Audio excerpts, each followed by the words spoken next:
యేసులాంటి దేవుడు ఎంత వెదకినా దొరకడు తానే మార్గం సత్యం జీవము. మన యేసులాంటి దేవుడు ఎంత వెదకినా దొరకడు తానే మార్గం సత్యం జీవము.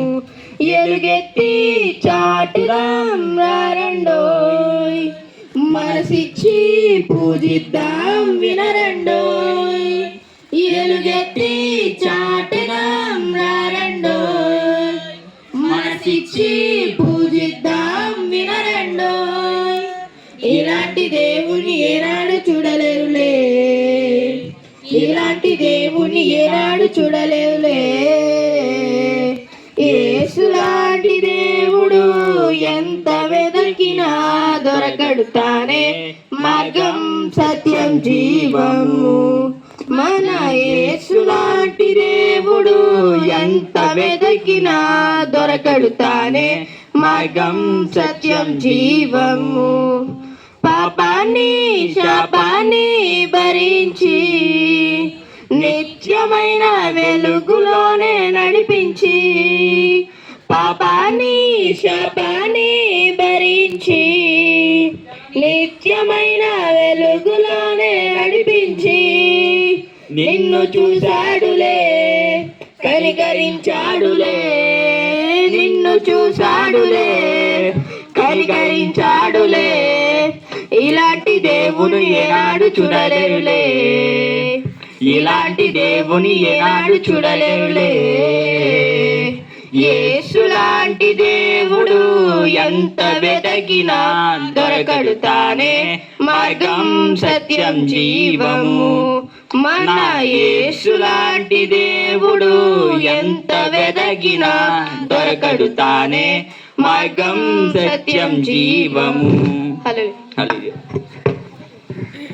ప్రభువైన యేసుక్రీస్తు నామమున పేరిట ప్రియ గ్రామస్తులందరికీ వందనాలు శుభాలు తెలియజేస్తున్నామండి. ఈ విధముగా మీ గ్రామానికి రావటానికి, దేవుని గూర్చినటువంటి మాట ప్రకటించడానికి దేవుడిచ్చినటువంటి ఈ అవకాశాలను బట్టి దేవాతి దేవునికి వందనాలు చెల్లిస్తూ కొన్ని మాటలు మీతో పంచుకుంటుండగా శ్రద్ధ కలిగి వినవలసిందిగా ప్రభు పేరిట మనవి చేస్తున్నామండి. దేవుని వాక్యము సెలవిస్తుంది కదా, యెహోవా దయాళుడని రుచి చూసి తెలుసుకోమని మాట్లాడుతుంది. అంటే దయగలిగినటువంటి దేవుడు యెహోవా ఉత్తముడని రుచి చూసి తెలుసుకొనండి. ఆయన దయగలవాడు, ఉత్తమమైన వాడు. ఈ లోకములో పేరు ప్రఖ్యాతులు గాంచిన వాళ్ళు అనేక మంది ఉంటారు. ఉన్నటువంటి పేరు ప్రఖ్యాతి గాంచిన వారిలో అందరికైనటువంటి ప్రముఖుడు ఒకరు ఉంటారు. అంటే ప్రముఖుడు ఎవరైనా ఉన్నారయ్యా అంటే ఆ ప్రముఖుడిలో ప్రాముఖ్యమైన ప్రముఖుడు ఎవరు అని మనం అడిగితే ఏదో ఒక వ్యక్తి పేరు చెప్తాం. దేనిని బట్టి ఆ ప్రముఖుడిని మాట్లాడతాం, దేనిని బట్టి ఆ ఉన్నత స్థితిని ఆ వ్యక్తికి ఇస్తాం అంటే అతనికి ఉన్నటువంటి చదువును బట్టి, తనకున్నటువంటి పేరు ప్రఖ్యాతులను బట్టి, పలుకుబడిని బట్టి, ధనమును బట్టి, ఐశ్వర్యమును బట్టి, అందమును బట్టి మనము ఒక వ్యక్తిని అంచనా వేస్తూ ఉంటాం.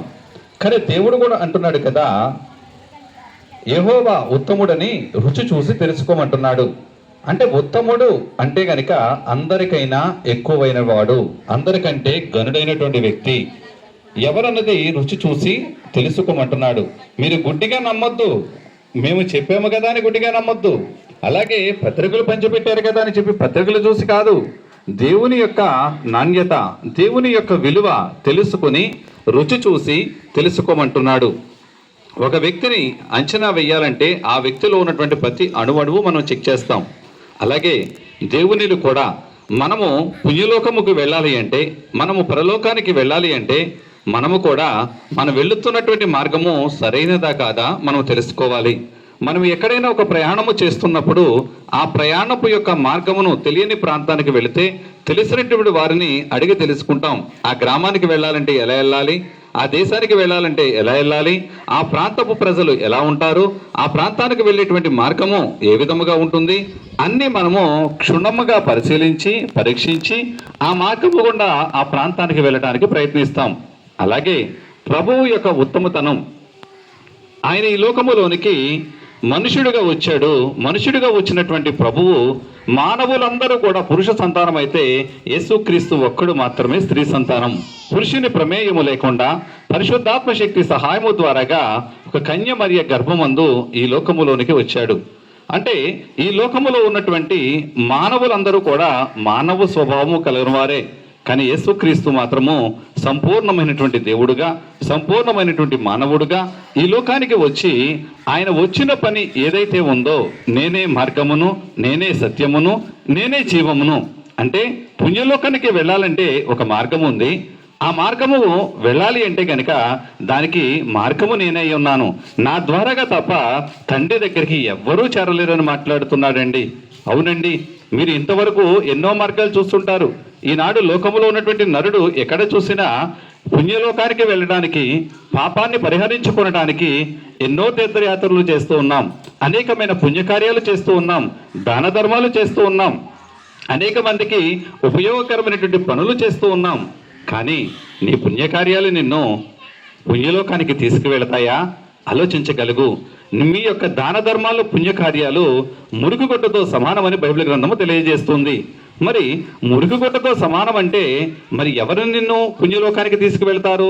నువ్వు పుణ్యలోకానికి వెళ్ళేటువంటి మార్గం ఏది అంటే గనుక మానవుల యొక్క పాప పరిహారార్థముగా ఈ లోకములోకి వచ్చినటువంటి ప్రభువు సంపూర్ణమైనటువంటి మానవుడిగా వచ్చి నీవు చేసిన పాపాలకి, నేను చేసినటువంటి పాపాలకి, నరులందరూ చేసినటువంటి పాపాలకి ప్రాయశ్చిత్తముగా తన మరణము ద్వారాగా ఆయన రక్తము చిందించి, ఆయన గాయపరచబడి, ఆయన గాయముల ద్వారా చిందించిన రక్త ప్రోక్షణ వల్ల ప్రతి ఒక్క మానవుడి యొక్క పాపాలను కడిగివేసి ఉన్నాడు.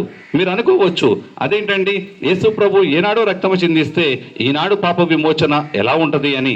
మనుషులందరూ అనుకుంటున్నారు కదా, మన పాపములను పరిహరించబడాలి అంటే కనుక గొర్రెల యొక్కయు, గొడ్ల యొక్కయు, అంటే మేకల యొక్కయు, పశువుల యొక్క రక్తము ద్వారాగా పాపాన్ని విమోచించుకుందాం అనుకుంటున్నారు. గొర్రెల యొక్కయు, మేకల యొక్కయు రక్తము ఏది కూడా మనుషుడి యొక్క పాపమును విమోచించలేదండి. ఆయన పరిశుద్ధుడిగా ఈ లోకానికి వచ్చాడు, నిందారహితుడిగా ఈ లోకములో జీవించాడు. ఆయన మాటలో గాంభీర్యం ఉంది, ఆయన మాటలో సత్యం ఉంది, ఆయన మాటలో యథార్థత ఉంది. ఆయన ఏ దోషము చేయకపోయినప్పటికైనా మానవుల అందరి పాప పరిహారార్థముగా ఆయన దోషిగా నిలబడ్డాడు. ఆయన మనుషుల యొక్క పాపముల కొరకు మన దేహములు సౌందర్యముగా ఉండాలని చెప్పి మనము పొందవలసినటువంటి దెబ్బలకు ఆయన గాయపడ్డాడండి. ఈనాడు ఒక మనిషి చేసిన తప్పుకి మరొక మనిషి గాయపడాలంటే ఎవ్వరూ ఒప్పుకోరు. తల్లిదండ్రులు బిడ్డలే కానీ, స్నేహితుల మధ్యలో కానీ, రక్త సంబంధికుల మధ్యలోనే కానీ ఎవరు కూడా నేను చేసినటువంటి తప్పు నువ్వు భరాయించు అంటే ఎవ్వరు కూడా భరాయించడానికి ఒప్పుకోరు. కానీ ప్రభువుని యేసుక్రీస్తు తన యొక్క అత్యున్నతమైనటువంటి ప్రేమ చేత, తన కలిగినటువంటి జాలిగల హృదయముతో తప్పిపోయినటువంటి మానవుడు, దేవుని సహవాసమును కోల్పోయినటువంటి మానవుడు మళ్ళీ తనతో సహవాసము చేయాలని, ఆ పాపము నుండి ఒక ఆత్మ కూడా నశించిపోవడం నాకు ఇష్టము కాదని చెప్పి మనుషుల యొక్క పాప పరిహారార్థముగా ఆయన రక్తము చిందించి ఉన్నాడండి. ఆయన ప్రాణం పెట్టి ఉన్నాడు. ప్రాణం పెట్టినటువంటి ప్రభువు దేని కొరకు పెట్టాడంటే నిన్ను విడిపించడానికి, నిన్ను రక్షించడానికి, నిన్ను తన రాజ్యములోనికి చేర్చుకునడానికి ఆయన ప్రాణం పెట్టాడు. ప్రాణం పెట్టినటువంటి ప్రభువు నేను 3వ దినమున మళ్ళీ లెగుస్తానని చెప్పాడు. ఈనాడు చనిపోయినటువంటి వ్యక్తులు ఎవరైనా లేచారా అంటే లేచినటువంటి ఏకైకమైనటువంటి వ్యక్తి, ఏకైకమైనటువంటి దేవుడు యేసు ప్రభువు ఒక్కడు మాత్రమే. ప్రపంచం అంతటిలో కూడా ఎక్కడైనా సమాధులు చూస్తే ప్రభువు సమాధి ఒక్కటి మాత్రమే ఖాళీగా ఉంది. ఆయన ఉన్నతమైనటువంటి స్థితి, ఆయన ఉత్తముడని రుచి చూడటానికి ఆయన చేసినటువంటి ఘనమైనటువంటి కార్యాలు, ఆయన చేసినటువంటి పరిచర్య, దేవుడు చేసినటువంటి మరణ త్యాగము, ఆయన పొందినటువంటి గాయాలు, ఆయన మరణించిన తర్వాత తిరిగి లేచినటువంటి విధానము, ఆయన మనుషులందరి కొరకు కూడా గాయపరచబడిన విధానము, ఆయన ఆరోహణమవుతూ మళ్ళీ అంటున్నాడు కదా, నేను మళ్ళీ రారాజుగా రాబోతున్నాను, వచ్చి మిమ్మల్ని అందరినీ కూడా నేనుండు స్థలములోనికి తీసుకువెళ్తాను.